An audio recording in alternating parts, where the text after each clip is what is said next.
Hello student, ये हमारा lecture number 9 है। उम्मीद है कि लेक्चर नंबर 1 से लेके और लेक्चर नंबर 8 तक आप हमारे पराक्रम सीरीज के सभी लेक्चर्स को आप देख चुके होंगे।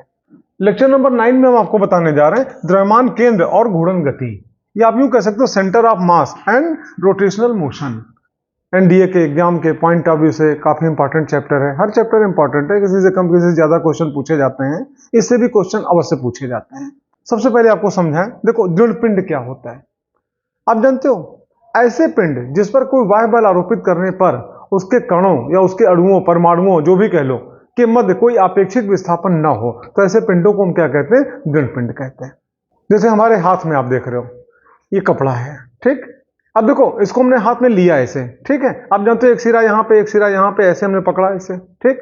अगर हम इस पे बल लगाएं, आप देखो ये ऐसे हो गया, यानी आप जानते हो यहाँ के कण परस्पर क्या निकट आ गए, आपेक्षिक विस्थापन हो गया, ठीक। या इसको हमने पकड़ा, इसको यहाँ कर लिया, आप देखो ये यहाँ के कण और यहाँ के कण आपस में क्या परस्पर निकट आ गए, मतलब आपेक्षिक विस्थापन हो गया। तो क्या इसे आप दृढ़ कहोगे? नहीं। दृढ़ पिंड उसे कहोगे ऐसे पिंड जिस पर कोई बाह्य बल आरोपित करने पर उसके कणों या अणुओं के मध्य कोई आपेक्षिक विस्थापन न हो, ऐसे पिंडों को हम क्या कहते हैं? दृढ़ पिंड कहते हैं। जैसे आप देखना, पेपर वेट हमारे हाथ में है, इस पेपर वेट को हमने हाथ में पकड़ के अगर मान लो इस प्रकार दबाएं, ऐसे ऐसे दबाएं, तो आप बताओ क्या यहाँ का मॉलिक्यूल यहाँ पे या यहाँ का मॉलिक्यूल यहाँ पे, क्या इसको हम डिस्प्लेस कर सकते हैं? नहीं। सामान्य बल अगर हम लगाते हैं तो आप जानते हैं इसके अणुओं के मध्य कोई आपेक्षिक विस्थापन नहीं होगा, तो इसको हम क्या बोलेंगे? दृढ़ पिंड बोलेंगे। देखो, प्रकृति में कोई भी पिंड आदर्श दृढ़ नहीं है। आदर्श कोई चीज है ही नहीं, आदर्श गैस कोई नहीं है, आदर्श प्रत्यास्थ पिंड कोई नहीं है, आदर्श सुघट पिंड कोई नहीं है, उसी प्रकार से आदर्श दृढ़ पिंड कोई नहीं है, आदर्श कोई दृढ़ पिंड नहीं है। लेकिन अन्य पिंडों की तुलना में हीरे की कठोरता सर्वाधिक पाई जाती है, सर्वाधिक दृढ़ पिंड आप कह सकते हो। और बाकी आपका व्यवहारिक रूप में ईंटा, पत्थर, ये सब भी आपका दृढ़ पिंड के रूप में माने जाते हैं। ये हमारा पेपर वेट है, ये भी क्या कहलाएगा? दृढ़ पिंड कहलाएगा, ठीक। तो आपने देखा दृढ़ पिंड क्या होता है। फिर हम आगे चलते हैं द्रव्यमान केंद्र। देखो, द्रव्यमान केंद्र को समझने के पहले आपको समझना पड़ेगा स्थिति वेक्टर क्या होता है, पोजीशन वेक्टर क्या होता है।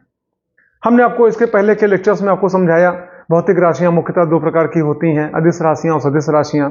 देखो, मार्केट में गए और मान लो अगर आपको कोई सामान खरीदना है, मान लो भिंडी खरीदनी है, सब्जी, अब ठेले पे जाओ, आप दुकानदार से कह दो 2 किलो भिंडी पश्चिम दे दो, वो भी हंसेगा, आपको समझे कोई बेवकूफ आ गया। भाई 2 किलो भिंडी होती है, उसमें पश्चिम क्या होता है, पूरब क्या होता है? आप दिशा तो नहीं लगाओगे। तो इसका मतलब क्या हुआ कि द्रव्यमान, आपने 2 किलो बताया ना, द्रव्यमान क्या? अदिश राशि है। द्रव्यमान को व्यक्त करने के लिए दिशा की आवश्यकता नहीं होती है, उसमें दिशा होती ही नहीं है। या मान लो कोई आपसे पूछे आपकी घड़ी में क्या टाइम हुआ, आप घड़ी देखो और आप बताओ इस समय रात के 2:37 हो रहे हैं और पश्चिम दिशा में हो रहे हैं। बेवकूफी। आप जानते हो भाई इसमें समय में दिशा क्या होती है। तो इसी प्रकार से आप यहां देखना, समय क्या? अदिश राशि है, द्रव्यमान क्या? अदिश राशि है, तमामों अदिश राशियां, विद्युत धारा भी क्या? अदिश राशि है, क्योंकि वेक्टर संबंधी नियमों का पालन नहीं करती है।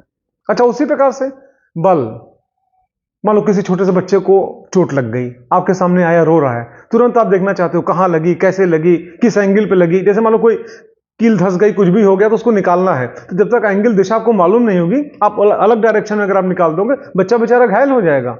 तो चोट लग गई मतलब वहां पे क्या? बल लगा। तो बल एक प्रकार की कौन सी राशि है? सदिश राशि है। अच्छा, उसी प्रकार से तमामों सदिश राशियां हैं। आप जानते हो त्वरण सदिश राशि है, वेग सदिश राशि है, विस्थापन सदिश राशि है, वैद्युत क्षेत्र की तीव्रता सदिश राशि है, चुंबकीय क्षेत्र की तीव्रता सदिश राशि है, तमामों सदिश राशियां हैं। तो उसी प्रकार से एक सदिश राशि जिसको हम क्या कहते हैं? स्थिति वेक्टर, या जिसको हम क्या कहते हैं? Position vector. देखो, पोजीशन वेक्टर या स्थिति वेक्टर बाकी अन्य वेक्टरों से थोड़ा सा अलग हटके है। आप पूछोगे क्यों? देखो, बाकी सारे वेक्टर्स को व्यक्त करने के लिए केवल परिमाण चाहिए और दिशा चाहिए, लेकिन स्थिति को व्यक्त करने के लिए, पोजीशन को व्यक्त करने के लिए आपको 3 चीजें चाहिए। पहली चीज क्या? परिमाण चाहिए। दूसरी चीज क्या? दिशा चाहिए। और तीसरी जो सबसे बड़ी चीज है, एक संदर्भ बिंदु चाहिए, जिसको आप क्या कहते हो? Reference point. बहुत सिंपल सा एग्जांपल दें, मान लो आप मार्केट निकले, कोई बहुत पुराना बचपन का दोस्त आपको मिल गया, निगाह से निगाह मिली, दौड़ पड़े एक दूसरे की तरफ, तुरंत गले गले मिले, हालचाल हुआ, वो भी थोड़ा जल्दी में है, कहीं अलग दूसरे डिस्ट्रिक्ट में रहता है। उससे चलते समय पूछा कि भाई तुम्हारे घर की लोकेशन क्या, पोजीशन क्या है बताना, स्थिति कहां है बताना, दोबारा जब हम आएंगे तुम्हारे घर जरूर आएंगे। तो आपके घर की स्थिति वो जानना चाहता है, मतलब कि ये नहीं जानना चाहता कि पहुंचेंगे तो एक कप चाय पिला पाओगे, नहीं पिला पाओगे ना। एग्जैक्ट वो आपके घर की लोकेशन जानना चाहता है कि दोबारा जब कभी वो आए तो आपके घर वास्तव में पहुंच जाए। अब अगर आपने कह दिया कि भाई 5 किलोमीटर पूरब चले आना, भाई आपने परिमाण बताया, दिशा बताई, 5 किलोमीटर पूरब चले आना। वो दोबारा जब कभी आएगा जिंदगी में आपके घर नहीं पहुंच पाएगा। कहां से 5 किलोमीटर पूरब? कोई लोकेशन तो आप बताओ, किस जगह से 5 किलोमीटर पूरब? अच्छा मान लो आपने कह दिया कि बस स्टेशन, सुनो, बस स्टेशन से 5 किलोमीटर पूरब चले आना, तो निश्चित रूप से आपके घर वो पहुंच जाएगा। इसलिए कि जब कभी दोबारा आएगा तो बस स्टेशन तो सभी को मालूम है, बस स्टेशन पे ही उतरेगा। या मान लो रेलवे स्टेशन पे उतरा तो किसी से पूछ के आपका किसी भी रिक्शा पे बैठेगा, ऑटो पे बैठेगा, बस स्टेशन पहुंचा देगा। वो सब कोई जानता है, पूरे शहर में लोग जानते हैं बस स्टेशन कहां पे है। और बस स्टेशन जब पहुंचेगा तो वहां से पूरब दिशा अंदाजेगा, पूरब दिशा में जो भी सड़क जा रही होगी 5 किलोमीटर दाब जाएगा, आपके घर के आसपास का कोई न कोई पड़ोसी मिलेगा, आपके घर तक पहुंचा देगा, आपके घर पहुंच जाएगा। अब आप देखना, तो स्थिति को व्यक्त करने के लिए 3 चीजों की आवश्यकता हुई। पहली चीज क्या है? दिशा। और दूसरी चीज क्या है? परिमाण। और तीसरी जो महत्वपूर्ण चीज है वो है संदर्भ बिंदु, जिसको आप क्या कहते हो? Reference point. ठीक। और जानते हो इन तीनों में किसी भी एक को गोल करो, वो आपके घर जिंदगी में नहीं पहुंच पाएगा। जैसे आपने कभी सोचा कि लो परिमाण गोल कर दें, परिमाण नहीं बोलेंगे, बाकी सब बोलेंगे, तो जरा बोल के देखो। उसने पूछा आपका घर कहां है? आपने कहा बस अड्डे के पूरब चले आना। तो बस स्टेशन के पूरब कहां? मुड़ते ही आपका पूरब, या कभी ना खत्म होने वाला पूरब? कभी नहीं पहुंच पाएगा। अच्छा मान लो आपने कहा दिशा आपने गोल कर दिया, उससे पूछा घर कहां है, लोकेशन कहां है, बताओ दोबारा जब हम आएंगे तो जरूर तुम्हारे घर आएंगे। आप बोले कि बस स्टेशन के 5 किलोमीटर चले आना। तो बस स्टेशन जब वो पहुंचा तो वहां चौराहा है, एक पूरब जा रही है, एक पश्चिम जा रही है, एक उत्तर जा रही है, एक दक्षिण जा रही है। वो किस दिशा में चला जाए? नहीं पहुंच सकता है आपके। ठीक। अच्छा उसी प्रकार से अगर आप यहां पे इसको गोल कर दो, 5 किलोमीटर पूरब चले आना। कहां से 5 किलोमीटर पूरब चले आना? हमारा समझाने का उद्देश्य सिर्फ इतना है कि तमामों सदिश राशियां हैं और उसमें से स्थिति वेक्टर भी एक प्रकार की सदिश राशि है, जिसको आप इंग्लिश में पोजीशन वेक्टर कहते हो। और उसको व्यक्त करने के लिए परिमाण भी चाहिए, दिशा भी चाहिए, और साथ में कोई ना कोई संदर्भ बिंदु चाहिए, रेफरेंस पॉइंट चाहिए। अच्छा दूसरी खास बात, रेफरेंस पॉइंट के अंदर विशेषता होनी चाहिए कि पूर्णता स्थिर हो, और दूसरा सर्वविदित हो। जैसे हमने बस स्टेशन कहा, तो बस स्टेशन की जगह नहीं बदलती कि आज बस स्टेशन यहां पे, कल बस स्टेशन कहीं अलग हो जाएगा। आप जानते हो जो जहां पे है सदियों से उसी जगह बस स्टेशन है। आप जानते हो पूर्णता स्थिर है, और पूरा शहर जानता है। तो ये 2 क्वालिटी भी इसके अंदर होनी चाहिए। अच्छा ये तो समझाने के लिए हमने एग्जाम्पल पकड़ा। अब व्यवहारिक रूप में, पढ़ाई लिखाई में संदर्भ बिंदु के रूप में हम जानते हो, हम मूल बिंदु को मानते हैं। हम सभी लोग जानते हैं X axis, Y axis, 3 axis पे आपने पढ़ाई करी है, और तीनों एक्सिस का जहां समागम होता है, तीनों जहां मिलते हैं, उसको आप क्या कहते हो? मूल बिंदु कहते हो। तो संदर्भ बिंदु के रूप में हम अक्सर क्या करते हैं? मूल बिंदु का उपयोग करते हैं। सर्वविदित है और उसकी जगह फिक्स है, कहां पे? जहां तीनों एक्सिस आके मिले काटें, वही आपका क्या कहलाएगा? मूल बिंदु कहलाएगा। और उसी को संदर्भ बिंदु मान के हम किसी भी कण या किसी भी पिंड की स्थिति को व्यक्त करते हैं। अब हम आपको बताएं, देखो द्रव्यमान केंद्र क्या होता है। प्रत्येक वस्तु के भीतर एक ऐसा बिंदु होता है जिस पर उस पिंड का समस्त द्रव्यमान केंद्रित होता है, और उसी को हम क्या कहते हैं? द्रव्यमान केंद्र। ये छोटी सी स्केल हमारे पास है। अगर आपसे पूछें इसका द्रव्यमान केंद्र कहां पे है, ठीक ऐसे दिखाएं, आपसे पूछें कि बताओ इसका सेंटर ऑफ मास यहां पे है कि यहां पे है, तो आप क्या कहोगे? बीच में। ठीक। अच्छा फिर आपसे पूछें बीच में तो है, ऊपर है कि नीचे, तो फिर आप क्या कहोगे? बीच में। फिर आपसे पूछें ठीक है बीच में है, चलो माना, इस तरफ है कि इस तरफ, फिर आप कहोगे इन दोनों के बीच में। ठीक। यानी सेंटर ऑफ मास को ऐसी जगह पे बताओगे कि जिसके इधर जितने द्रव्यमान होंगे उसके उधर उतने द्रव्यमान होंगे, इधर द्रव्यमानों का वितरण, इधर द्रव्यमानों का वितरण एक समान होगा। उसी प्रकार ऊपर द्रव्यमानों का वितरण, नीचे द्रव्यमानों का वितरण एक समान होगा। उसी प्रकार इस पार और इस पार भी द्रव्यमानों का वितरण क्या होगा? एक समान होगा। इसीलिए उसका नाम है सेंटर ऑफ मास। ऐसी जगह पे होगा कि उसके चारों ओर सर्वत्र द्रव्यमानों का वितरण क्या हो? एक समान हो। हमारे आपके शरीर का भी द्रव्यमान केंद्र होता है, कहां पे? नाभि पे। नाभि को हम क्या अपने शरीर का, एक मानव शरीर का द्रव्यमान केंद्र मानते हैं। मान लो अगर हम बैठे हैं तो द्रव्यमान केंद्र हमारा कहां? नीचे है। हम खड़े हो गए, द्रव्यमान केंद्र कहां? ऊपर हो गया। हमारे आपके शरीर का भी द्रव्यमान केंद्र होता है कहां पे? नाभि पे होता है। उसी प्रकार कोई गोला है, ठोस गोला है, उसका भी द्रव्यमान केंद्र कहां पे होगा? उसके ज्यामितीय केंद्र पे होगा। और कोई खोखला गोला है, उसका भी द्रव्यमान केंद्र कहां पे होगा? उसके ज्यामितीय केंद्र पर होगा। कोई छल्ला है, उसका भी द्रव्यमान केंद्र कहां पे होगा? उसके ज्यामितीय केंद्र पर होगा। और कोई डिस्क है, उसका भी द्रव्यमान केंद्र कहां पे होगा? उसके ज्यामितीय केंद्र पर होगा। इस प्रकार अलग अलग आकृतियां होती हैं और अलग अलग स्थानों पर उनका द्रव्यमान केंद्र होता है। हम इसी लेक्चर में पूरा आपका टेबल बना के आपको दिखाएंगे। देखो नेक्स्ट हेडिंग है फिर 2 कणों से मिलकर बने निकाय का द्रव्यमान केंद्र। आप देखना, मान लो एक कोई कण यहां पे है ऐसे, और जिसका द्रव्यमान है m1, ठीक, और कोई दूसरा कण यहां पे कहीं है जिसका द्रव्यमान है m2, ठीक। हमको इसका द्रव्यमान केंद्र चाहिए। कैसे व्यक्त करें, तरीका हम बताते हैं। सबसे पहले आप यहाँ पे संदर्भ बिंदु लो। संदर्भ बिंदु का मतलब क्या, मूल बिंदु। आप यहाँ पे ऐसे ये दिखाओ, यहाँ से ऐसे ये दिखाओ, ये आपकी x एक्सिस हो गई और ये आपकी y एक्सिस हो गई, ये मूल बिंदु हो गया, ठीक। अब आप ये देखो इस कण की स्थिति कहाँ पे है, तो स्थिति के लिए आप जानते हो, इसी के रेस्पेक्ट में इसको हम व्यक्त करेंगे, यहां से इधर की ओर, ये वेक्टर r1। उसी प्रकार इस कण की स्थिति को आप व्यक्त करो। कैसे, यहां से आप इधर आओ, वेक्टर r2। अब ऐसी कंडीशन में इसका द्रव्यमान केंद्र आपको चाहिए, तो आप जानते हो इसका द्रव्यमान केंद्र इन दोनों को मिलाने वाली रेखा पर ही होगा, बीच में कहीं होगा। तो आप एक काम करो, ये मिलाने वाली रेखा हो गई ये, ठीक। और सुनो, अगर दोनों का द्रव्यमान बराबर होता तो इसका द्रव्यमान केंद्र बिल्कुल ठीक मध्य में होता। आप जानते हो दोनों द्रव्यमान बराबर नहीं है, बल्कि देखने में ये छोटा लग रहा है, कोई बड़ा लग रहा है। इसका मतलब कि इसका द्रव्यमान केंद्र जो सेंटर पॉइंट है, सेंटर पॉइंट से थोड़ा सा इधर नहीं, इधर की तरफ होगा। किधर की तरफ, जिधर भारी पॉइंट है उधर की तरफ होगा। तो मान लो इसका द्रव्यमान केंद्र यहां पे कहीं है, यहां पे हमने लिखा सीएम। सीएम मतलब क्या, सेंटर ऑफ मास, ठीक है। और उसको हमने यहां से इंडिकेट किया, आप ये देखो, ये ऐसे, ये वेक्टर आरसीएम हो गया। अब ऐसी कंडीशन में vector RCM that is equal to, यहां पे आप आओ, m1 r1 plus m2 r2 upon m1 plus m2। ये इसके द्रव्यमान केंद्र का फार्मूला हो गया। आप देखते रहो,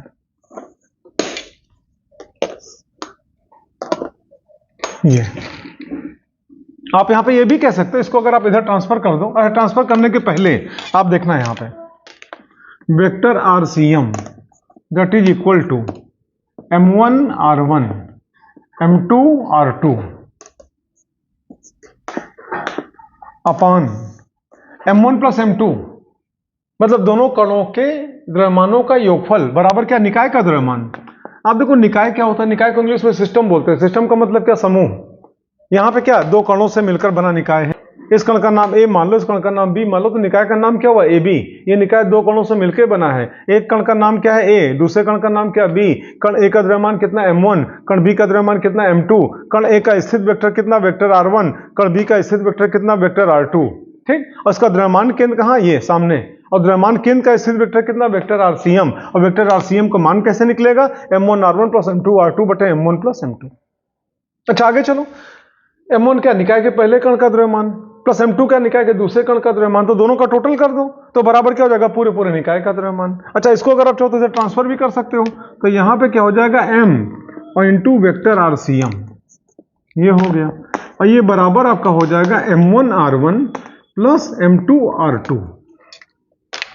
आप देखना, ये आप यहां पे शब्दों में भी कह सकते हो कि किसी भी निकाय के द्रव्यमान केंद्र का स्थित वेक्टर तथा निकाय के द्रव्यमान का गुणनफल सदैव उस निकाय के कणों के द्रव्यमानों के आघूर्णों के बीजगणितीय योगफल के बराबर होता है। हम इतना डिटेल इसलिए बढ़ा रहे हैं आपको कि आप इसके न्यूमेरिकल्स आप लगा ले जाओ। अगर इस प्रकार की पढ़ाई आप करते हो तो इसका जो भी न्यूमेरिकल आएगा सारे न्यूमेरिकल आप लगा ले जाओगे। आप हमारे चैनल पर जब कभी भी पढ़ाई करो, काफ़ी सिंसियरली पढ़ाई करो, साथ में कॉपी लेके बैठो, एक पेन लेके आप बैठो और नोट्स अपना बनाओ। बीच बीच में कुछ क्वेश्चंस भी आपको देते रहेंगे, आप उसको सॉल्व करते रहना। निश्चित रूप से आपका एनडीए में सिलेक्शन होगा अगर आप ईमानदारी अपने प्रति दिखाते हो तो। मान लो कोई ऐसा निकाय है जो दो नहीं बल्कि तीन कणों से मिलकर बना है, तो बहुत आसान। उसके लिए क्या करोगे, m1 r1 plus m2 r2 plus m3 r3 अपान m1 plus m2 plus m3। अगर चार कणों से मिलकर बना है तब क्या करोगे, m1 r1 plus m2 r2 plus m3 r3 plus m4 r4 अपान m1 plus m2 plus m3 plus m4। अच्छा उसी प्रकार से मान लो n कणों से मिलकर बना है तब क्या करोगे, कोई बात नहीं, m1 r1 plus m2 r2 plus dash dash dash और लास्ट वाला nवां कण mn rn अपान m1 plus m2 plus m3 dash dash dash और लास्ट में कितना mn। ये n कणों से मिलकर बने किसी निकाय का द्रव्यमान केंद्र। जैसे कोई पिंड है, टेढ़ा मेढ़ा कुछ भी बना लो,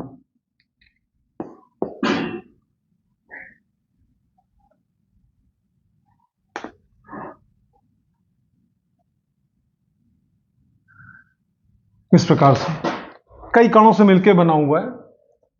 इसका द्रव्यमान केंद्र हमको चाहिए। सबसे पहले आप संदर्भ बिंदु लो, और संदर्भ बिंदु का मतलब वही X axis, Y axis, Z axis.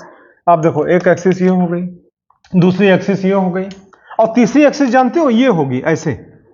लेकिन हमारी मजबूरी है कि हम बोर्ड में बाहर निकाल के दिखा नहीं सकते, तो इसी चीज को फिर ऐसे करके दिखाया जाता है। ये यहाँ पे जेड एक्सिस, ये यहाँ पे वाई एक्सिस, और ये यहाँ पे एक्स एक्सिस।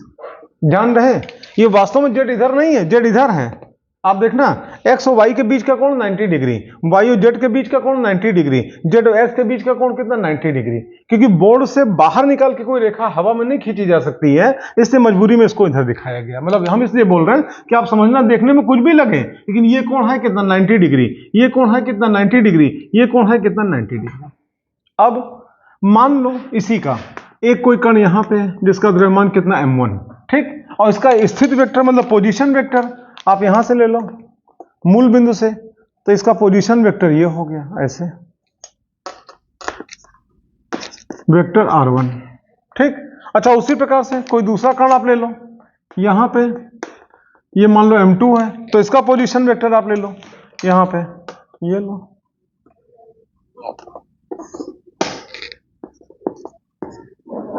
Vector r2। अच्छा उसी प्रकार से कोई तीसरा कण है, मान लो कहीं भी ले लो आप, यहां पे मान लो इस जगह पे है, और इसका कितना m3, ठीक, और इसका भी पोजीशन वेक्टर आप ले लो यहां पे ऐसे, ये लो r3, ये हो गया, ठीक। अच्छा उसी प्रकार से आप जानते हो चौथा, पांचवा, छठा, सातवां n कणों से मिलकर बना है ना। कहां तक आप लोगे, मान लो इसका द्रव्यमान केंद्र बीच में कहीं है, मान लो इस जगह पे कहीं है। देखो द्रव्यमान केंद्र भी ऐसी जगह छांट के मानेंगे कि चारों तरफ द्रव्यमान का वितरण क्या हो, एक समान हो। अब निगाह से खाली तुलना करेंगे, निगाह से केवल उसको अपने हिसाब से मान लेंगे। कहां पे भाई, देखो द्रव्यमान केंद्र यहां पे नहीं मानेंगे, क्यों, क्योंकि इधर कोई द्रव्यमान है नहीं, इधर नहीं मानेंगे, उधर कोई द्रव्यमान नहीं है। मतलब ऐसी जगह मानेंगे कि जिसके इधर भी द्रव्यमानों का वितरण एक समान हो, इधर भी उधर भी द्रव्यमानों का वितरण एक समान हो, और उसी प्रकार नीचे भी और ऊपर भी द्रव्यमानों का वितरण क्या हो, एक समान हो।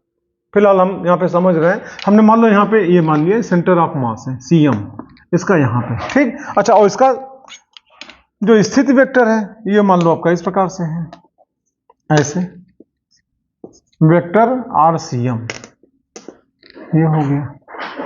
तो ऐसी कंडीशन में आप देखना वेक्टर RCM, ठीक, ये बराबर होगा, यहां पे आप आओ ऐसे ऐसे, ठीक। यहां पे आप देखना m1 r1 plus m2 r2 plus m3 r3 plus, अब n कण है कहां तक लिखेंगे, बाकी डैश डैश डैश, और प्लस mn rn अपान m1 plus m2 plus m3 plus, और फिर डैश डैश डैश, और लास्ट में mn। ये हो गया फार्मूला n कणों से मिलकर बने निकाय का द्रव्यमान केंद्र निकालने का।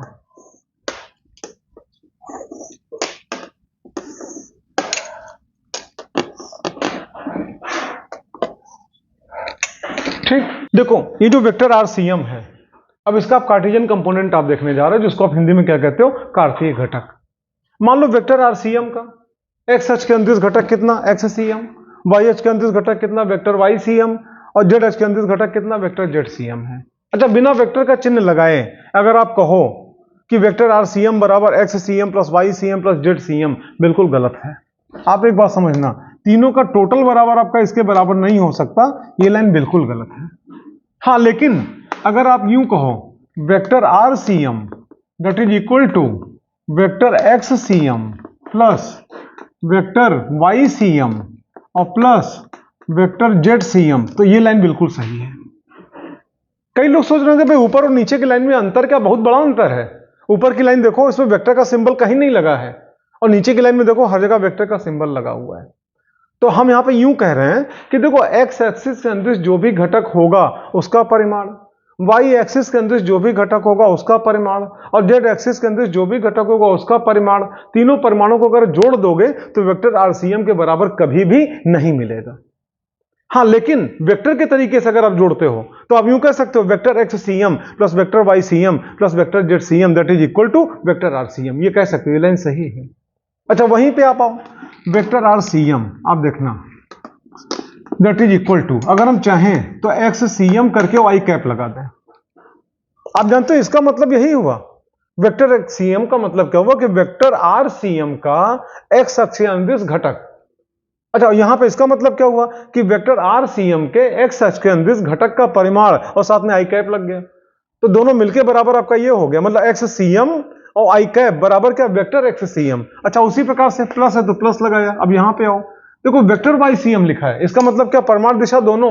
अच्छा, हमने क्या किया, यहां पे केवल वाई सीएम लिखा, मतलब वेक्टर वाई सीएम का परिमाण। अच्छा, और साथ ही साथ हमने यहां पे जे कैप लगा दिया, तो इसका मतलब क्या हुआ कि वेक्टर वाई सीएम का परिमाण और साथ में जे कैप लग गया, मतलब वाई एच के अंदर उसका एकांक वेक्टर हो गया, ये अपने साथ दिशा लाया, इसका परिमाण एक था, एक से इसमें गुणा किया, गुणनफल यही रह गया, और साथ में दिशा लाया, और जो इसकी दिशा हुई वही आपकी वेक्टर वाई सीएम की दिशा मान ली गई। इसकी जगह पे ये लिख सकते हैं वेक्टर जेड सीएम, तो इसकी जगह पे क्या, जेड सीएम, और यहां पे क्या, के कैप। ध्यान देना, तो आप जानते हो ये दोनों मिलके इसके बराबर, ये दोनों मिलके इसके बराबर, ये दोनों मिलके इसके बराबर, ये भी लाइन सही है, ये भी लाइन सही है, और फिलहाल यहां पे ये भी लाइन सही है। क्यों, यहां पे नॉट इक्वल टू लिखा हुआ है। अच्छा, अब ऐसी कंडीशन में अगर हमको एक्स सीएम का मान चाहिए, वाई सीएम का मान चाहिए, जेड सीएम का मान चाहिए, तो बहुत आसान, जैसे आपने देखा आरसीएम का मान निकाला, वो उसी पैटर्न पे आप निकाल दो। कैसे, जैसे आपको दिखाएं, एक्स सीएम मान लो vector that is equal to, तो आप यहां पे आ जाओ, m1 x1 plus m2 x2 plus m3 x3 plus फिर यहां पे डैश डैश डैश, ठीक, और आप आगे देखना प्लस mn xn अपान m1 plus m2 plus m3 plus dash dash dash, और लास्ट में प्लस mn। n कणों से मिलकर बना था निकाय, सभी कणों के द्रव्यमानों का योगफल, तो ये बराबर क्या हो जाएगा, कैपिटल M के, ये इतना पूरा, ये इतना पूरा बराबर कैपिटल M। तो इस प्रकार से आप यूं भी लिख सकते हो, आप यहां पे आप सुनो, 1 अपान कैपिटल M, आप देखते रहो, ठीक, और यहां पे समेशन ऑफ I बराबर 1 टू I बराबर n हो गया, और यहां पे mi और xi ऐसे शॉर्ट फॉर्म में। अच्छा, उसी प्रकार से अगर आपको वेक्टर वाई सीएम चाहिए, आप आगे देखना, तो बराबर चलो, अब यहां पे आप क्या करोगे, m1 y1 m2 y2 plus m3 y3, यहां पे आओ, प्लस फिर यहां पे ऐसे, और प्लस mn yn, ठीक, अपान m1 plus m2 plus m3 plus यहां पे mn हो गया, ठीक। और इसका मतलब क्या, निकाय कणों से मिलकर बना है, प्रत्येक कणों के द्रव्यमानों का योगफल बराबर क्या, पूरे पूरे निकाय का द्रव्यमान, या इसी को चाहो तो बराबर कैपिटल M। आप ये भी कह सकते हो, ये लो, या इसी को 1 अपान यहां पे कैपिटल M ऐसे, और यहां पे क्या हो जाएगा, समेशन ऑफ I बराबर 1 I बराबर n हो गया। अच्छा, उसके बाद चलो फिर mi और इंटू yi, ऊपर वेक्टर का सिंबल। आप ध्यान देना, हम कुछ अलग नहीं जा रहे, जो आपका निकला ही है बस इसी पैटर्न पे, ये परिणामी है आपका। आप यूं कह सकते हो सेंटर ऑफ मास का स्थित वेक्टर है, और ये इसी स्थित वेक्टर का एक्स अक्ष के अंतरिक्ष घटक है, ये इसी वेक्टर का वाई अक्ष के अंतरिक्ष घटक है, और इसी वेक्टर का जेड अक्ष के अंतरिक्ष घटक क्या होगा वो भी अगर आप चाहो तो लिख सकते हो, vector Z C M that is equal to, यहां पे आप देखना m1 z1 plus m2 z2 plus m3 z3 plus, और यहां पे आप आओ mn zn अपान, यहां पे हो m1 plus m2 plus m3 dash dash dash और प्लस यहां पे mn, ये हो गया। और इसी को अगर आप चाहो तो बराबर कैपिटल M या फिर 1 अपान कैपिटल M, और यहां पे समेशन ऑफ i बराबर 1 से i बराबर n, और यहां पे mi और यहां पे zi, ठीक। तो आप यूं कह सकते हो, देखना इसका इसका इसका परिणामी ये होगा, इसका मान ये, अगर डायरेक्ट आपको मालूम है कणों का स्थित वेक्टर और नहीं मालूम है उसके कंपोनेंट या उसके घटक मालूम है, तो इस प्रकार से आप घटक के रूप में आप निकाल सकते हो, जो जैसी आवश्यकता होगी, जैसा न्यूमेरिकल होगा वैसा आप इस्तेमाल करना। देखो अलग अलग पिंडों का द्रव्यमान केंद्र कहां कहां होता है, अगर उसके आकार सुनिश्चित है तो द्रव्यमान केंद्र की स्थिति भी क्या होगी, सुनिश्चित होगी। जैसे आप देख रहे हैं यहाँ पे डिस्प्ले हो रहा है स्क्रीन पे, हम बताएं आपको, जैसे एक समान सीधी छड़ यूनिफॉर्म स्ट्रेट रॉड, इसका द्रव्यमान केंद्र कहां पे होगा, बिल्कुल ठीक मिड में होगा, डायग्राम में आप देख रहे हो। फिर उसी प्रकार से कोई आयताकार पटल है, पटल मतलब क्या, डिस्क, लेकिन उसका किनारा क्या, आयताकार है, ठीक, तो उसका द्रव्यमान केंद्र कहां पे होगा, आप यहां पे देख रहे हो डिस्प्ले हो रहा है आपका स्क्रीन पे, ठीक। उसके बाद फिर अगर त्रिभुजाकार पटल है तो फिर आपका उसका द्रव्यमान केंद्र कहां पे होगा, आप स्क्रीन पे देख रहे हो। फिर उसका वृत्ताकार वलय, वलय मतलब क्या होता है, छल्ला, जिसको आप क्या कहते हो, रिंग, उसका भी द्रव्यमान केंद्र कहां पे होगा, उसके ज्यामितीय केंद्र पर होगा, डायग्राम में आप देख रहे हो। फिर इसका अर्धवृत्ताकार वलय, उसका द्रव्यमान केंद्र कहां पे होगा, स्क्रीन पे आप देख रहे हो। उसके बाद फिर खोखला अथवा ठोस गोला अगर है, देखो खोखला गोला भी होगा तो भी उसका द्रव्यमान केंद्र उसके ज्यामितीय केंद्र पर होगा, ठोस भर्तु गोला होगा उसका भी द्रव्यमान केंद्र उसके ज्यामितीय केंद्र पर होगा। अच्छा, उसी प्रकार से आप आगे देखना, कोई खोखला या ठोस बेलन है तो उसका द्रव्यमान केंद्र कहां पे होगा, उसके अक्ष पर होगा और ठीक मिड पॉइंट पे होगा, डायग्राम में आप देख रहे हो। उसके बाद फिर वृत्ताकार अगर कोई ठोस शंकु है तो उसका द्रव्यमान केंद्र कहां पे होगा, आप डायग्राम में आप देख रहे हो, ठीक। सभी को याद करने की आवश्यकता नहीं है, लेकिन कम से कम वलय जिसको आप रिंग कहते हो उसका द्रव्यमान केंद्र, गोले का द्रव्यमान केंद्र, छल्ले का द्रव्यमान केंद्र उसके ज्यामितीय केंद्र पर होगा, ये जरूर ध्यान में होना चाहिए। देखो अगर कोई पिंड गतिमान है तो निश्चित रूप से उसका द्रव्यमान केंद्र ही गति करेगा, तो द्रव्यमान केंद्र का वेग क्या होगा हम चाहे तो वो भी निकाल सकते हैं। कैसे, आप देखो, हम जानते हैं कि vector RCM that is equal to 1 upon capital M, और ब्रैकेट में m1r1 plus m2r2 plus m3r3 plus dash dash dash और प्लस mnrn, n कणों से मिलकर बनाने का है। हम एक काम करते हैं, दोनों पक्षों को स्मॉल t के सापेक्ष अवकलित कर दो। आप देखो दोनों पक्षों को, ठीक, स्मॉल t के सापेक्ष अवकलित करने पर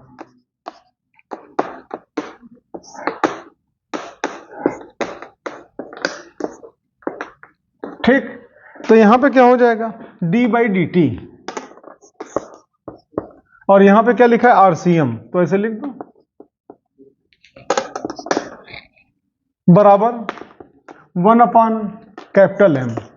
देखो कांस्टेंट जो होगा उसका अवकलन समाकलन नहीं होगा, तो आप जानते हो पूरे पूरे पिंड का जो द्रव्यमान है वो तो नियत रहेगा ना, पिंड चले चाहे ना चले, तो आप जानते हो इसको ऐसे ही लिख दो।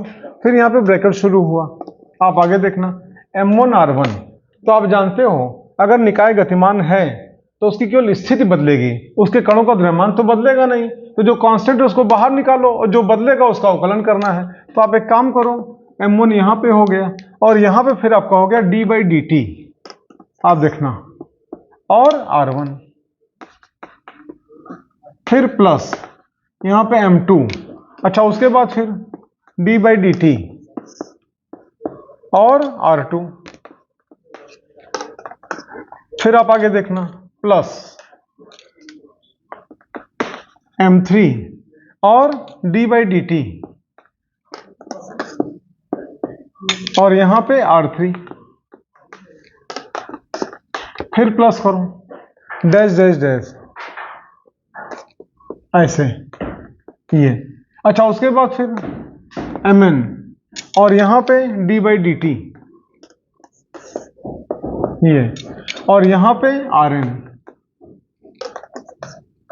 और ब्रैकेट बंद कर दो। ठीक, हमने कुछ नहीं किया, ऊपर की लाइन उतार दिया, बस जो वेरिएबल्स हैं उनके पहले हमने डी बाई डी टी लगा दिया। अच्छा, जहां पे आर क्या है, स्थित vector, just like a displacement, विस्थापन। आप आगे देखना, द्रव्यमान केंद्र का विस्थापन बटे समयांतराल बराबर क्या, द्रव्यमान केंद्र का वेग। अगर हम चाहें तो इसकी जगह पे v का प्रयोग कर सकते हैं, vector V C M equal to, ठीक, यहां पे 1/m, ये हो गया, फिर ब्रैकेट शुरू।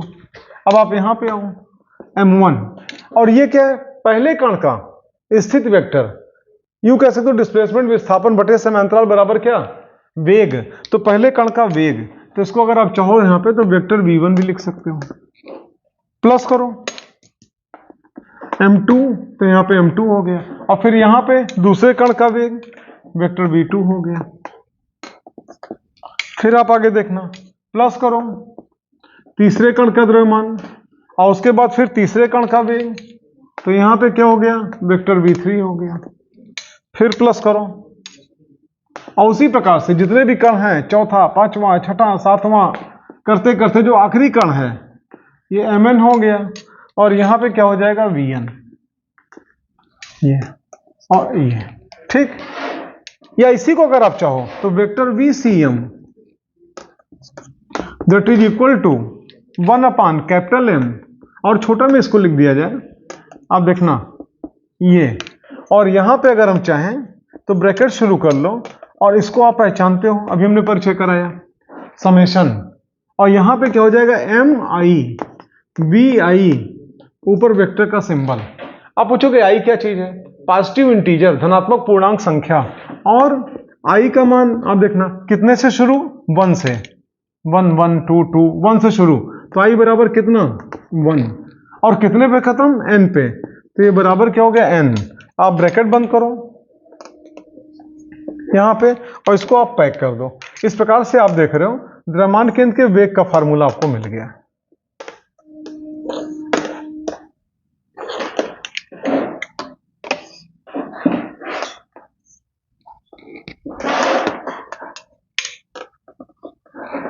देखो नेक्स्ट टॉपिक, निकाय के द्रव्यमान केंद्र की गति पर आंतरिक बलों की भूमिका। देखो कोई भी निकाय है विभिन्न कणों से मिलकर बना होता है, और ये जो कण होते हैं ये आपस में भी एक दूसरे बल लगाते हैं, तो ये जो कण आपस में एक दूसरे बल लगाते हैं इसको हम क्या बोलते हैं, आंतरिक बल। और निकाय के द्रव्यमान केंद्र की गति पर आंतरिक बलों की कोई भूमिका नहीं होती है। क्यों? क्योंकि आप जानते हो जितने भी कण हैं, किसी एक कण पर किसी दिशा में जितना बल कार्य करेगा, विपरीत दिशा में उतने बल कार्य करेगा, आपस में क्या निरस्त हो जाएंगे। तो इस प्रकार से आप यूं कह सकते हो कि निकाय के द्रव्यमान केंद्र की गति पर आंतरिक बलों की कोई भूमिका नहीं होती है। हम इसलिए बोल रहे हैं कि मान लो इंडिया में क्वेश्चन आपसे पूछ लिया जाए कि निकाय के द्रव्यमान केंद्र की गति पर आंतरिक बलों की क्या भूमिका होती है, ठीक है, और उसी में 4 ऑप्शन दे दे, घट जाती है, बढ़ जाती है, कोई परिवर्तन नहीं, नन ऑफ दीज, कुछ भी करके। तो आप सिर्फ इतना समझना कि निकाय के द्रव्यमान केंद्र की गति पर आंतरिक बलों की कोई भूमिका नहीं होती है। अच्छा, उसके बाद हम आपको समझा, देखो बलाघूर्ण हम यहाँ पर टॉपिक ले रहे हैं नेक्स्ट। देखो बलाघूर्ण होता क्या चीज है, बल का आघूर्ण, इसे आप क्या कहते हो, बलाघूर्ण। देखो आघूर्ण का मतलब क्या होता है, घूमना। बलाघूर्ण मतलब बल के कारण किसी पिंड में घूमने की प्रवृत्ति अगर उत्पन्न हो जाए तो उस प्रवृत्ति को हम क्या बोलते हैं, आघूर्ण। और क्योंकि ये प्रवृत्ति बल के कारण उत्पन्न हुई है अतः इसी को हम क्या कहते हैं, बलाघूर्ण। इसको हम लिखते हैं टाउ से। ये मान लो कोई पिंड है ऐसे, ठीक, और हमने क्या किया, इसी में आर पार कोई हमने होल कर दिया ऐसे, और होल करके हमने कोई रॉड पहना दिया ऐसे ऐसे, ठीक। अब आप बताओ अगर इस पिंड को हम जोर से इस प्रकार से बल लगाएं, ठोक दें, तो आप जानते हो चारों तरफ यहां पे घूमेगा कि नहीं घूमेगा, घूमने की प्रवृत्ति उत्पन्न हुई। तो इसी प्रवृत्ति को हम क्या कहते हैं, आघूर्ण, मोमेंट। और ये प्रवृत्ति बल के द्वारा उत्पन्न हुई है, हमारे बल लगाने से उत्पन्न हुई है, इसीलिए इसे हम क्या कहते हैं, बलाघूर्ण कहते हैं या बल का आघूर्ण कहते हैं, और टाउ से लिखते हैं, ठीक। और टाउ बराबर क्या होता है, बल गुणे बल के क्रिया रेखा का घूर्णन अक्ष, बल गुणे बल के क्रिया रेखा का घूर्णन अक्ष से, और ये आपका सिंबल है, इसको हम बोलते हैं परपेंडिकुलर, या हिंदी में कहते हैं अभिलंबवत, और यहां पे क्या हो जाएगा, विस्थापन। ठीक, आप आगे देखना, tau that is equal to F into R, ऐसे।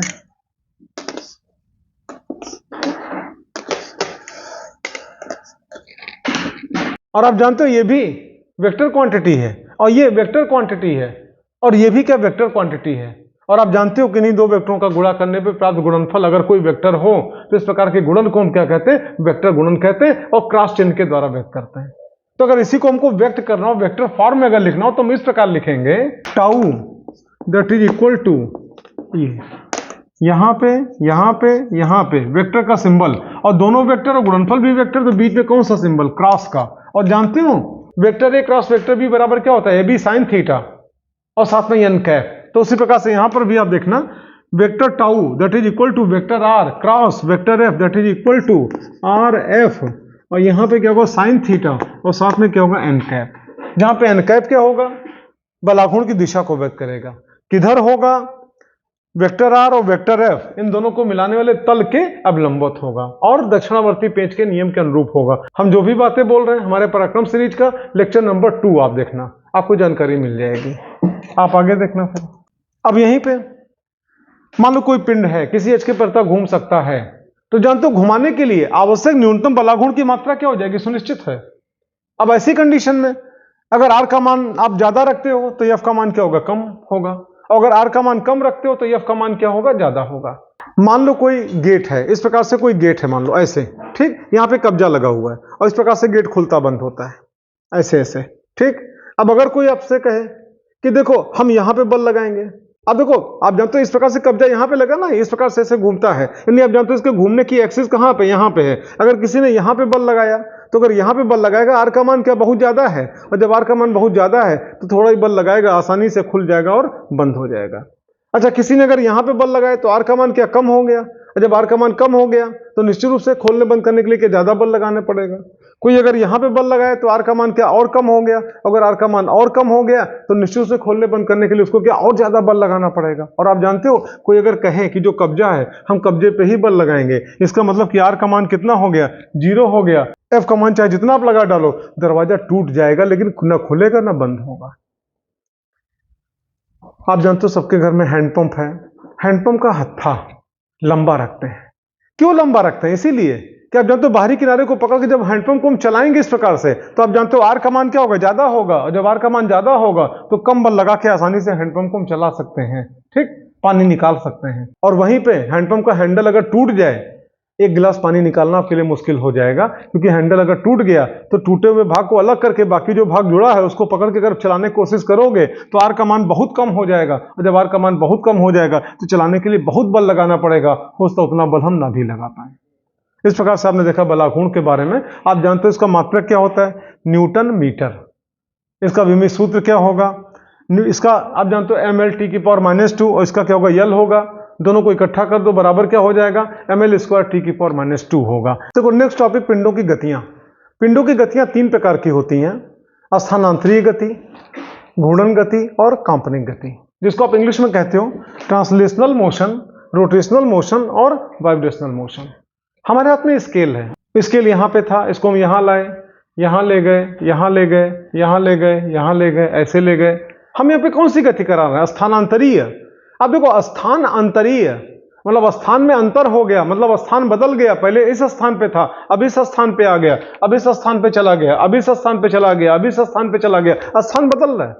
इस प्रकार की गति को आप क्या बोलोगे, स्थानांतरीय गति। और दूसरा फिर घूर्णन गति, इसमें क्या होगा, स्केल यहाँ पे है, ठीक है, और इसी स्केल को हमने ऐसे घुमाना शुरू कर दिया। चलो, तो आप जानते हो जहां पे स्केल है उसी जगह पे है, लेकिन एक निश्चित अक्ष के परिता ऐसे घूमना शुरू कर दिया, ये ऐसे या फिर ऐसे, तो इस प्रकार की गति को आप क्या कहोगे, घूर्णन गति। अच्छा, उसके बाद फिर कांपनिक गति। इसमें क्या होता है, स्केल का एक सिरा हमने पकड़ लिया, ठीक, और दूसरे सिरे को हमने हाथ से पकड़ा और इसको नीचे लेके गए और ला के हमने इसको छोड़ दिया। अब ये ऐसे ऐसे कर रहा है। चलो आप देखना, ये कौन सी गति कहलाएगी, कांपनिक गति, वाइब्रेशनल मोशन। मतलब आप जानते हो किसी निश्चित बिंदु के इधर उधर लगातार कंपन कर रहा है, इस प्रकार की गति को आप क्या बोलोगे, कांपनिक गति। अगला टॉपिक हम लेते हैं जड़त्व और जड़त्व आघूर्ण। देखो, जड़त्व को इंग्लिश में आप क्या कहते हो? इनर्शिया। और जड़त्व आघूर्ण को आप बोलते हो मोमेंट ऑफ इनर्शिया। और दोनों में समानता है और विषमता भी है। समानता इस बात की है, जानते हो, अपने अवस्था में परिवर्तन का विरोध करने के गुण को हम जड़त्व कहते हैं, और अपने अवस्था में परिवर्तन का विरोध करने के गुण को हम जड़त्व आघूर्ण भी कहते हैं। फिर आप कहोगे कि दोनों में अंतर क्या है, तो आपको फिर समझाएं। जब कोई पिंड स्थानांतरित गति कर रहा होता है या स्थानांतरित गति करने को होता है, आपको जो करने को होता है मतलब क्या? ठीक है, अभी रुका हुआ है, लेकिन जब गति करेगा तो स्थानांतरित गति करेगा। ठीक है, तो स्थानांतरित गति कर सकने में समर्थ कोई भी वस्तु है, उस वस्तु में अपनी अवस्था में परिवर्तन का विरोध करने का जो गुण होता है उसको हम क्या कहते हैं? जड़त्व कहते हैं, जो कि उस वस्तु के पिंड के द्रव्यमान पर निर्भर करता है और द्रव्यमान के अनुकमानुपाती होता है। द्रव्यमान जितना ही ज्यादा होगा जड़त्व का गुण उतना ही ज्यादा होगा, द्रव्यमान जितना कम होगा जड़त्व का गुण उतना ही कम होगा।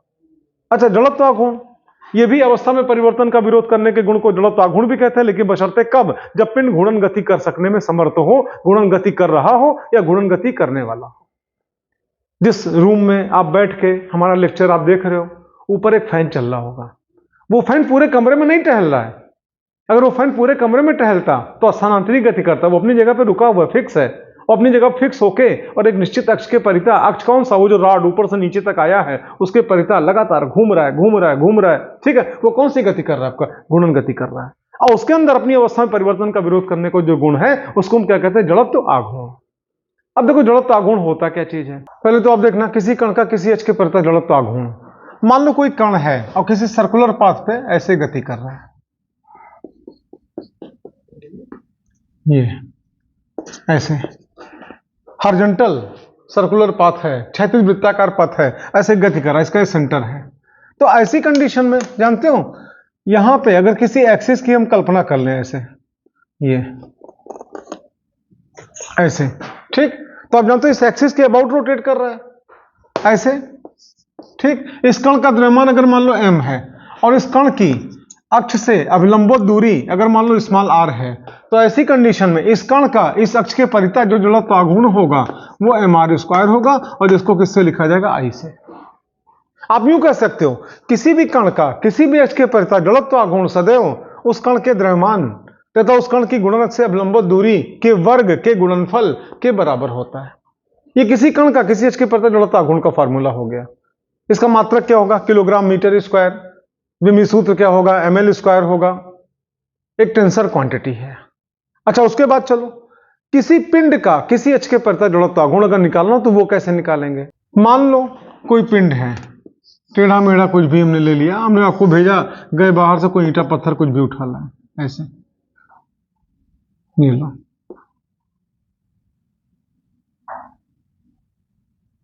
ठीक, और ये पिंड विभिन्न कणों से मिलकर बना है।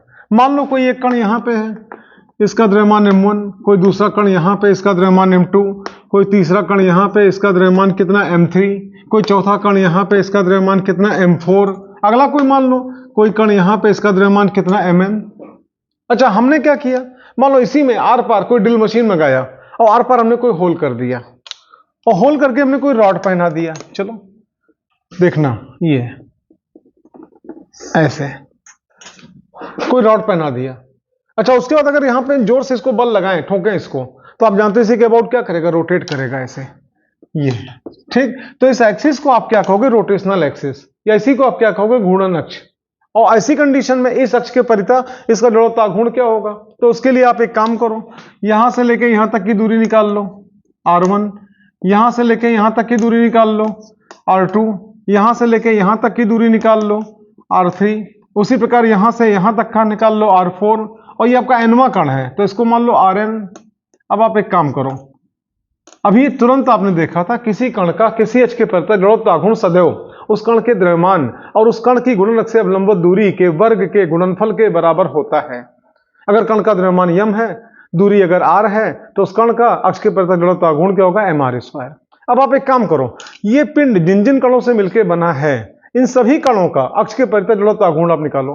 तो जैसे पहला कण है तो उसका कितना हो जाएगा? m1 r1²। फिर दूसरा कण है उसका कितना हो जाएगा? m2 r2²। फिर तीसरा कण है उसका कितना हो जाएगा? m3 r3²। फिर चौथा कण उसका कितना हो जाएगा m4r4 स्क्वायर, ठीक है। फिर पांचवा कण अगर हो तो उसका कितना हो जाएगा m5r5 स्क्वायर। उसी प्रकार मान लो nवा कण है तो उसका कितना हो जाएगा प्लस mn और rn स्क्वायर, ठीक। और सभी को जोड़ दो, ये बराबर क्या हो जाएगा कैपिटल I, जो कि पूरे पूरे पिंड का इस अक्ष के प्रति जड़त्व आघूर्ण कहलाएगा। आप यूं कह सकते हो किसी भी पिंड का किसी भी अक्ष के परितः जड़त्व आघूर्ण सदैव उस पिंड के अलग अलग कणों के जड़त्व आघूर्णों के बीजगणितीय योगफल के बराबर होता है। या इसको शॉर्ट फॉर्म में इतना लंबा कौन लिखे, अगर आप चाहो तो I that is equal to, ये सिंबल अभी हमने परिचय कराया था इसके पहले समेशन का, और यहां पे क्या हो जाएगा mi और ri स्क्वायर। यहाँ पे i क्या है, पॉजिटिव इंटीजर मतलब धनात्मक पूर्णांक संख्या, और i का मान कितने से शुरू 1 से और कितने पे खत्म n पे। तो यहाँ पे अगर आप चाहो तो i बराबर 1 और यहाँ पे i बराबर n कह सकते हो, ठीक। इस प्रकार से लिख के आप पैक कर दो, ये पूरे पूरे पिंड का घूर्णन अक्ष के परितः जड़त्व आघूर्ण निकल आया। घूर्णन त्रिज्या, ये जिसको आप क्या कहते हो परिभ्रमण त्रिज्या, घूर्णन त्रिज्या, या इसी को आप क्या कहते हो परिभ्रमण त्रिज्या।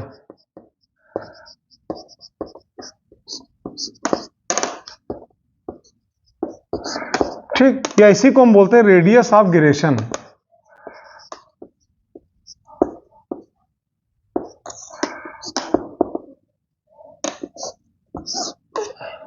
मान लो कोई पिंड है, 2 किलोग्राम उसका द्रव्यमान है, जानबूझ के हमने काफी बड़ा बनाया आपको समझने में थोड़ा आसानी हो जाए।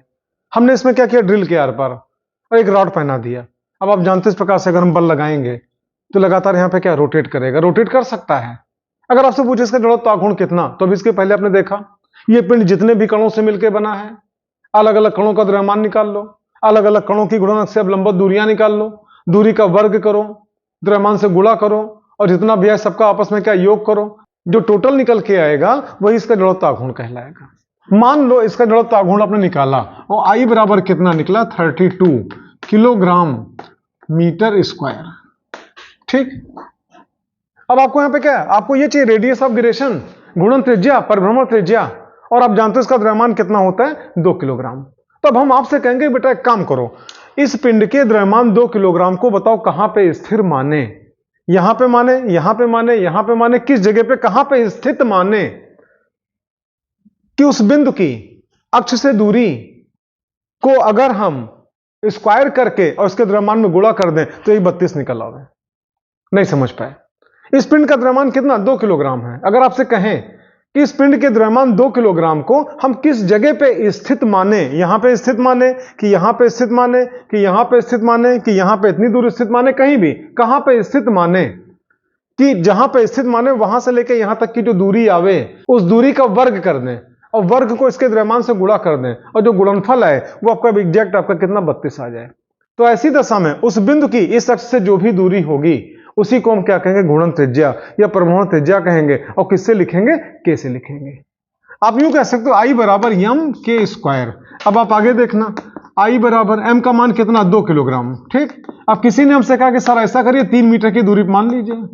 अब आप बताओ, इसका स्क्वायर किया हमने तो 3 का स्क्वायर कितना 9 और 9 दूनी कितनी 18 किलोग्राम मीटर स्क्वायर। क्या 32 आया? नहीं आया। अच्छा मान लो किसी ने कहा कि आई बराबर सर 2 किलोग्राम है ही है, आप इसको 3.5 मीटर की दूरी मान लीजिए।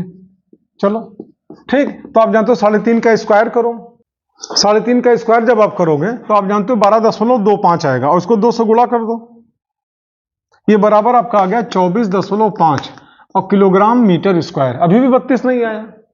फिर आपने कहा थोड़ा और बढ़ा के तुक्का मारा कि सर ऐसा करिए 3.8 मान लीजिए। तो आप देखो एम का मान कितना 2 किलोग्राम, भाई पिंड का द्रव्यमान 2 किलोग्राम, उसको तो हम चेंज कर नहीं सकते हैं, और इनटू के का मान। तो आप जानते हो आपने कहा 3.8 मान लीजिए, मान लो उसको हमने 3.8 मान लिया। तो आप देखना 3.8 का होल स्क्वायर करो आप यहां पे,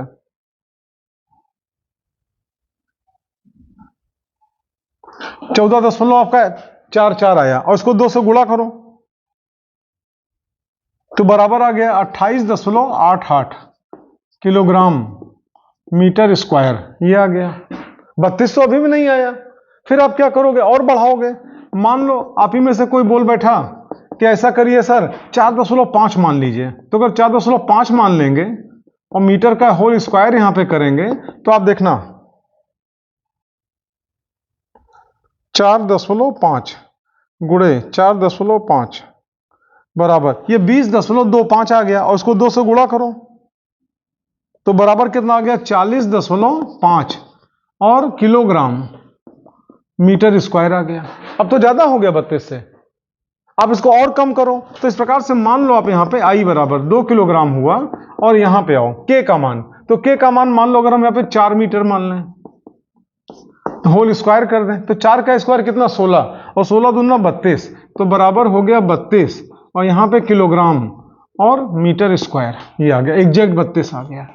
ध्यान से देखना, तो ऐसी कंडीशन में ये जो 4 मीटर है इसी को हम क्या बोलेंगे, के बोलेंगे, इसी को हम क्या बोलेंगे, रेडियस ऑफ गिरेशन, इसी को हम क्या कहेंगे, घूर्णन त्रिज्या या परिभ्रमण त्रिज्या। मतलब आप यूं कह सकते हो कि किसी भी पिंड के द्रव्यमान को, देखना पिंड का द्रव्यमान हमने बोला है, किसी भी पिंड के द्रव्यमान को यदि किसी ऐसे स्थान पर माने कि उस स्थान की घूर्णन अक्ष से दूरी के वर्ग को अगर पिंड के द्रव्यमान से गुणा कर दें तो उस अक्ष के परितः पिंड का जड़त्वाघूर्ण प्राप्त हो जाए, तो उस दूरी को हम क्या कहेंगे, घूर्णन त्रिज्या या परिभ्रमण त्रिज्या, या इंग्लिश में रेडियस ऑफ गिरेशन, और किससे लिखते हैं, के से लिखते हैं। तो इस प्रकार से आपने देखा आई बराबर कितना हो गया, एम के स्क्वायर। तो ऐसी कंडीशन में आप देखना आई बराबर कितना, एम के स्क्वायर, ठीक, तो के स्क्वायर बराबर कितना, आई अपॉन एम, या आप यूं कह सकते हो दिस इंप्लाइज के बराबर कितना हो जाएगा, under root I upon capital M. कुछ टेक्निकल इश्यूज की वजह से वीडियो बहुत लंबी नहीं बनाई जा सकती, अतः इस पराक्रम सीरीज के लेक्चर नंबर 9 को हम यहीं पे रोकते हैं, और अगला पराक्रम सीरीज का लेक्चर नंबर 10 जिसमें आप पढ़ोगे समांतर अक्षों के प्रमेय का हम डेरिवेशन आपको बताएंगे और अवलंबित अक्षों का डेरिवेशन बताएंगे। आप लगे रहो, पूरा चैप्टर खत्म करेंगे, उसके बाद लेक्चर नंबर 11 में फिर आप इस चैप्टर का न्यूमेरिकल आप देखोगे। That's all, best of luck.